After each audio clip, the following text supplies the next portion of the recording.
మనం అందరం మంచివాళ్లుగా ఉండటానికి ప్రయత్నిస్తాం. కానీ కొన్నిసార్లు మన మంచి ఉద్దేశ్యాలే మనల్ని ఇబ్బందుల్లోకి నెడతాయి.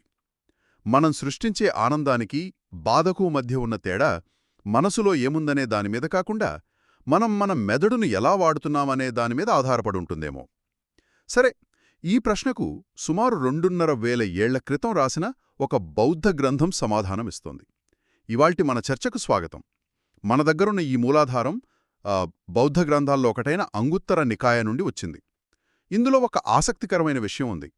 మన నైతిక జీవితంలో అత్యంత ముఖ్యమైన సాధనం కరుణో దానమో కాదు, విమర్శనాత్మక ఆలోచన అని ఈ గ్రంథం చెప్తోంది. సరే, దీని కొంచెం లోతుగా చూద్దాం. మీరు దీన్ని చాలా చక్కగా ప్రారంభించారు. ఎందుకంటే బౌద్ధమతం అనగానే చాలా మందికి అది ఒక రకమైన నిష్క్రియాత్మక అంగీకారం, అంతా మంచే అనుకోవటం అనే ఒక అపోహ ఉంటుంది. కానీ ఈ మూలాధారం ఆ అపోహను పూర్తిగా తలక్రిందులు చేస్తుంది. అవును. ఇది గుడ్డి నమ్మకాల గురించో నియమాల గురించో కాదు.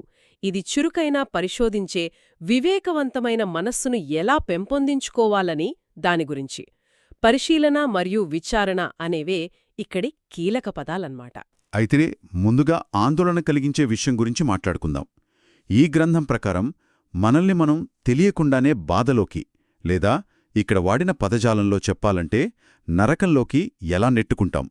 5 నిర్దిష్టమైన గుణాలు ఉన్నాయని ఇది చెబుతుంది. అవును. ఆ 5 గుణాలన్నిట్లోనూ ఉన్న ఒకే ఒక ఉమ్మడి సమస్య పరిశీలన లేకుండా లేదా ఆలోచించకుండా ప్రవర్తించడం. అవి 1. ఆలోచించకుండా అర్హత లేనివారిని పొగడటం. 2. ఆలోచించకుండా అర్హత ఉన్నవారిని నిందించడం. 3. అనుమానించాల్సిన విషయం మీద గుడ్డిగా నమ్మకం పెట్టేసుకోవడం. 4. నమ్మదగిన విషయం మీద అనవసరంగా అనుమానించడం. చివరగా 5వది నమ్మకంతో ఇచ్చిన వాటినే వృధా చేయడం. మొదటి 2 మన మాటలకు, మన సామాజిక ప్రభావానికి సంబంధించినవిలా ఉన్నాయి. అంటే అర్హత లేనివారిని పొగడటం. ఉదాహరణకు, ఒక ఇన్ఫ్లుయెన్సర్ ఏదో ఒక స్కామ్ ప్రోడక్ట్ను ప్రమోట్ చేస్తున్నాడనుకుందాం. అతన్ని గుడ్డిగా నమ్మేవాళ్లు అతన్ని పొగుడుతారు, ఆ ప్రోడక్ట్ కొంటారు, నష్టపోతారు. ఆ ఇన్ఫ్లుయెన్సర్ను పొగిడినవాళ్లు వాళ్ల మాటలతో ఇతరులను కూడా తప్పుదారి పట్టిస్తున్నట్లే కదా. ఖచ్చితంగా. అది ఒక అద్భుతమైన ఆధునిక ఉదాహరణ. ఇక్కడ సమస్య కేవలం ఒక వ్యక్తిని పొగడటం కాదు. అలా చేయడం ద్వారా ఒక సమాజంలో ఏది మంచి ప్రవర్తనో ఏది కాదో అనే గీతను మనం చెరిపేస్తున్నాం. ఒక తప్పుడు పనిని పర్లేదులే, అంతా ఓకే అని మనం ఆమోదిస్తున్నాం. దానివల్ల ఆ తప్పుడు ప్రవర్తన మరింత సాధారణమైపోతుంది. దానికి పూర్తి వ్యతిరేకమైనదే 2ది, అర్హత ఉన్నవారిని నిందించడం. ఇది ఈ రోజుల్లో ఇంకా ఎక్కువగా కనిపిస్తోంది. క్యాన్సల్ కల్చర్ గురించి ఆలోచిస్తే కొన్నిసార్లు అది జవాబుదారీతనానికి ఒక సాధనంగా పనిచేస్తోంది. కానీ చాలాసార్లు పూర్తి వివరాలు తెలియకుండానే ఒక పుకారు ఆధారంగా ఒక గుంపు ఒక వ్యక్తి మీద దాడి చేస్తోంది. ఇది సరిగ్గా ఈ 2వ పాయింట్కు సరిపోతోంది. పరిశీలన లేకుండా యోగ్యులను నిందించడం. సరిగ్గా అదే. నిజంగా మంచి పనులు చేసేవారిని, సమాజానికి ఉపయోగపడేవారిని మనం నిరాధారంగా నిందించినప్పుడు మనం కేవలం వాళ్లను బాధపడడమే కాదు, ప్రపంచంలో మంచి చేయాలనుకునే ఇతరులను కూడా నిరుత్సాహపరుస్తాం. నిజమే. మంచి చేసినా మాటలు పడాల్సిందే కదా అనే భావనను పెంచుతాం. అందుకే మాట్లాడే ముందు వాస్తవాలను ధృవీకరించుకోవాల్సిన బాధ్యత మనపై ఉందని ఈ గ్రంథం 2,500 ఏళ్ల క్రితమే చెప్పింది. ఇది ఈనాటి డిజిటల్ పౌరసత్వానికి ఒక పాఠంలా ఉంది. కాబట్టి మన మాటలకు మనల్ని స్వర్గానికో నరకానికో తీసుకెళ్లేంత శక్తి ఉందని స్పష్టమవుతోంది. కానీ ఈ గ్రంథం అంతకంటే లోతుగా వెళుతోంది కదా. కేవలం మనం ఏం మాట్లాడతామనేదే కాదు, అసలు దేన్ని నమ్మడానికి ఎంచుకుంటాం అనేదాని గురించి కూడా మాట్లాడుతోంది. అవును. అది తర్వాతి 2 అంశాలు. 3 అనుమానాస్పదమైన దాన్ని నమ్మడం, 4 నమ్మదగిన దాన్ని అనుమానించడం. ఇది ఒక కత్తిమీద సాములాంటిది. ఒకవైపు గుడ్డి నమ్మకం అనే లోయ, మరోవైపు గుడ్డి సందేహం అనే అగాధం. 2 ప్రమాదకరమే. దీన్ని మనం ఎలా అర్థం చేసుకోవాలి? ప్రతిదాన్ని నమ్మితే మోసపోతాం, ప్రతిదాన్ని అనుమానిస్తే ఇక ఎవరితోనూ సంబంధాలు పెట్టుకోలేం, ఏదీ నేర్చుకోలేం. ఆ సమతుల్యం ఎలా సాధించాలి?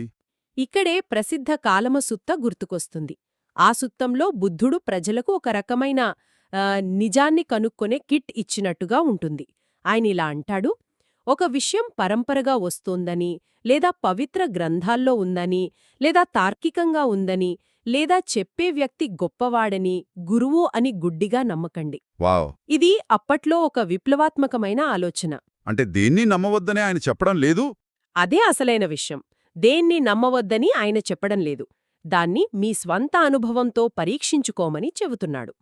ఒక బోధనను ఆచరించినప్పుడు అది మీలో దురాశ, ద్వేషం, భ్రమలను పెంచుతోందా లేక తగ్గిస్తోందా అని గమనించండి.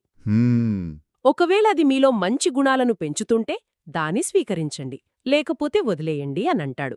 ఇది ఒక వ్యక్తిగత, అనుభవపూర్వకమైన పద్ధతి అన్నమాట. కరెక్ట్. ఇక్కడ లక్ష్యం హేతుబద్ధమైన విశ్వాసం. అంటే పరిశీలన ద్వారా, అనుభవం ద్వారా పుట్టిన నమ్మకం. గుడ్డి సందేహం కూడా ప్రమాదకరమే, ఎందుకంటే అది మనని ఒంటరిని చేసి ఏ మంచిని స్వీకరించకుండా చేస్తుంది. అంటే ఇది మన నమ్మకాలకు మనమే బాధ్యత వహించాలనే ఒక శక్తివంతమైన సందేశం. సరే, ఇప్పుడు 5వ గుణం దగ్గరకొద్దాం. ఇది కొంచెం భిన్నంగా, ప్రత్యేకంగా అనిపిస్తోంది. విశ్వాసంతో ఇచ్చిన వాటిని వృధా చేయడం. పైపైన చూస్తే ఇది కేవలం భిక్షువులకు, విరాళాలకు మాత్రమే సంబంధించినట్టుగా ఉంది. దీన్ని మనం మన ఆధునిక జీవితానికెలా అన్వయించుకోవచ్చు? మీరు అడిగిన ప్రశ్న చాలా ముఖ్యమైనది. అవును, ఆ కాలంలో దీని ప్రాథమిక ఉద్దేశ్యం భిక్షువుల సంఘం అంటే సంఘ మరియు వారికి మద్దతిచ్చే గృహస్థుల మధ్య ఉన్న సంబంధం గురించి. ఓకే. ప్రజలు ధర్మంపై విశ్వాసంతో ఆహారం, బట్టలు, ఆశ్రయం వంటివి భిక్షువులకందిస్తారు. వారి ఆధ్యాత్మిక సాధనకు తోడ్పడాలనేది వారి ఉద్దేశ్యం. ఒక భిక్షువు వాటిని సోమరితనంతోనూ భోగలాలసతతోనూ వృధా చేస్తే అది ఆ నమ్మకానికి చేసిన ద్రోహం. అయితే మనం విశ్వాసంతో ఇచ్చినవే అనే మాటను ఇంకా విస్తృతంగా ఆలోచించవచ్చేమో? చెప్పండి. అంటే భౌతిక వస్తులే కాకుండా మన మేనేజర్ మన మీద నమ్మకంతో ఒక ప్రాజెక్ట్ బాధ్యతను అప్పగించడం, అది కూడా విశ్వాసంతో ఇచ్చిందే కదా? సరిగ్గా పాయింట్ పట్టుకున్నారు. అదే అసలైన విస్తృతార్థం. ఒక స్నేహితుడు మనమీద నమ్మకంతో వాళ్ళ సమస్యలు పంచుకోడానికి వెచ్చించే సమయం. అవును. ఒక యూనివర్సిటీ మన సామర్థ్యం మీద నమ్మకంతో ఇచ్చే స్కాలర్షిప్. మన తల్లిదండ్రులు మన భవిష్యత్తు మీద నమ్మకంతో పెట్టే పెట్టుబడి. ఇవన్నీ విశ్వాసంతో ఇచ్చిన బహుమతులే. ఖచ్చితంగా. వావ్! ఆ దృష్టితో చూస్తే దీని అర్థం పూర్తిగా మారిపోతుంది. అంటే ఆ ప్రాజెక్ట్ను నిర్లక్ష్యం చేయడం, ఆ స్నేహితుడికి సమయం ఇవ్వకపోవడం, ఆ స్కాలర్షిప్ను తేలిగ్గా తీసుకోవడం, ఇవన్నీ ఆ నమ్మకాన్ని వృధా చేయడమే. అవును. అది కేవలం వృధా కాదు, ఒక రకమైన నైతిక తప్పిదం. ఇది మనకు అప్పగించిన బాధ్యతలను గౌరవించడం గురించి చెబుతోంది. ఖచ్చితంగా. ఇది వనరుల వినియోగాన్ని కూడా ఒక ఆధ్యాత్మిక సాధనగా మారుస్తుంది. అది సమయమైనా, డబ్బైనా, ఇతరుల నమ్మకమైనా దాన్ని కృతజ్ఞతతో, సిహియ ఎరుకతో వాడాలి. సరి, ఇప్పటివరకు మనం బాధకు, నరకానికి దారితీసే 5 మార్గాల గురించి చాలా లోతుగా చర్చించాం. ఇదంతా కొంచెం నిరుత్సాహంగా అనిపిస్తుంది. కాని ఈ మూలాధారం ఇక్కడితో ఆగదు కదా.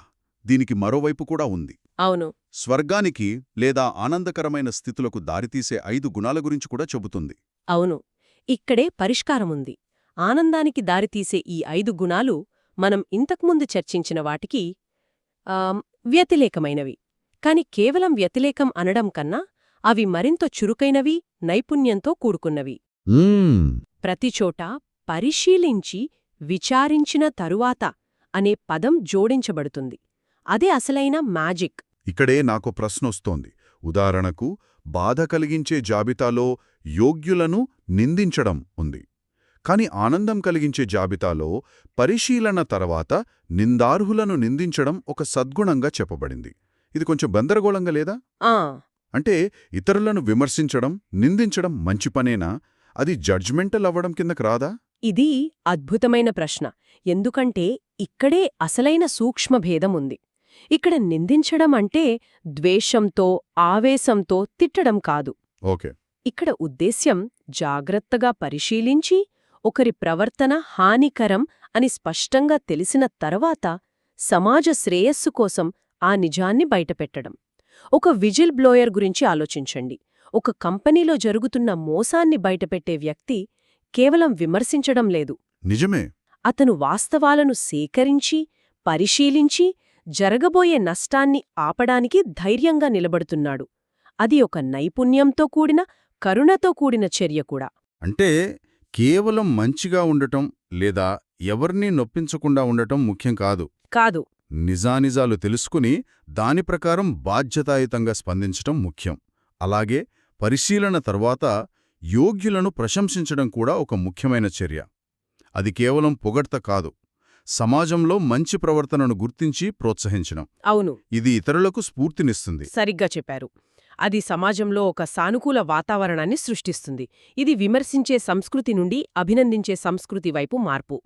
కాబట్టి ఇక్కడ ముఖ్యం చర్య కాదు, ప్రశంస లేదా నింద, దాని వెనుక ఉన్న జ్ఞానం, వివేచన. ఓకే. పక్షపాతం లేకుండా వాస్తవాల ఆధారంగా ఒక నిర్ధారణకు రావడం వివేకం. కేవలం ద్వేషంతో లేదా అపోహలతో మాట్లాడటం విమర్శ.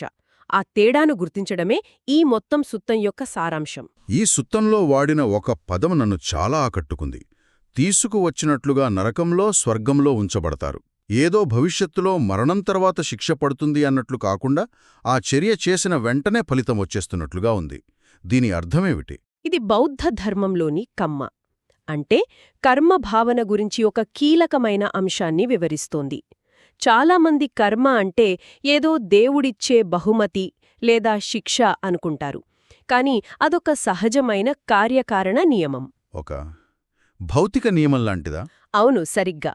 నిప్పును ముట్టుకుంటే చెయ్యి కాల్తుంది. మిమ్మల్ని ఎవరూ శిక్షించాల్సిన అవసరం లేదు. ఆ చర్యలోనే దాని ఫలితం ఇమిడి ఉంటుంది. అంటే మనం ద్వేషంతో ఒక మాట అన్నప్పుడు ఆ ద్వేషం మనసులో పుట్టిన క్షణమే ఆ బాధ, ఆ అశాంతి మొదలవుతుంది. ఖచ్చితంగా. బయటి ప్రపంచం స్పందించకముందే మన అంతరంగంలో ఆ నరకం మొదలవుతుంది. ఖచ్చితంగా అదే. ఆ చర్య యొక్క తక్షణ మానసిక ఫలితమే అది. అదేవిధంగా స్పష్టమైన జ్ఞానంతో, కరుణతో ఒక మంచి పని చేసినప్పుడు ఆ చర్యలోనే ఒక రకమైన ప్రశాంతత, సంతృప్తి ఉంటాయి. అదే స్వర్గం. బయటినుంచి బహుమతి రావాల్సిన అవసరం లేదు. అవసరం లేదు. అందుకే తీసుకువచ్చినట్లుగా అనే పదం వాడబడింది. అది తక్షణమే జరిగే సహజమైన ప్రక్రియ అని చెప్పడానికి. మన చర్యలే మన వాస్తవికతను ఆ క్షణంలోనే సృష్టిస్తాయి. సరే, మనం చాలా విషయాలు చర్చించాం. బాధకు, ఆనందానికి దారితీసే ఈ 5 జతల గుణాలు, వాటి మధ్యలో కీలకమైన అంశంగా ఉన్న పరిశీలన, అవును, మరియు ఇది మన మాటలు, నమ్మకాలు, బాధ్యతలపై ఎలా ప్రభావం చూపుతుందో చూశాం. ఇది నైతికతను కేవలం చేయవలసినవి, చెయ్యకూడనివి అనే జాబితా నుండి ఒక చురుకైన వివేచన సాధనగా మారుస్తోంది. ఇది నిజంగా చేస్తోంది. ఇది విమర్శనాత్మక ఆలోచనను, లేదా మరింత స్పష్టంగా చెప్పాలంటే వివేచనను ఒక ఆధ్యాత్మిక సాధన స్థాయికి పెంచుతుంది. ఇది ప్రపంచంలో నైపుణ్యంతో సమర్థవంతంగా, ప్రశాంతంగా జీవించడానికి అవసరమైన ఒక ప్రాథమిక నైపుణ్యం. ఇది కేవలం సమాచారాన్ని సేకరించడం గురించి కాదు.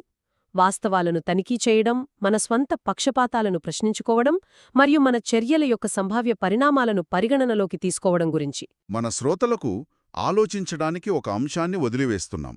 మనం విశ్వాసంతో ఇచ్చిన వాటిని వృధా చేయకపోవడం అనే సూత్రాన్ని భౌతిక వస్తువుల నుండి నమ్మకం, బాధ్యత వంటి వాటికి విస్తరించాం.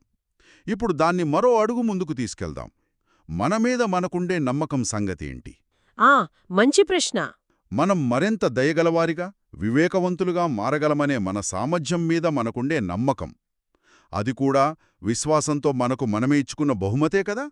ఆ నమ్మకాన్ని మనం మన అజాగ్రత్తతో, స్వీయ సందేహంతో వాయిదా వేయటంతో వృధా చేస్తున్నామా? ఆ అంతర్గత విశ్వాసాన్ని మనం ఎలా గౌరవించాలి? దాన్ని ఎలా కాపాడుకోవాలి?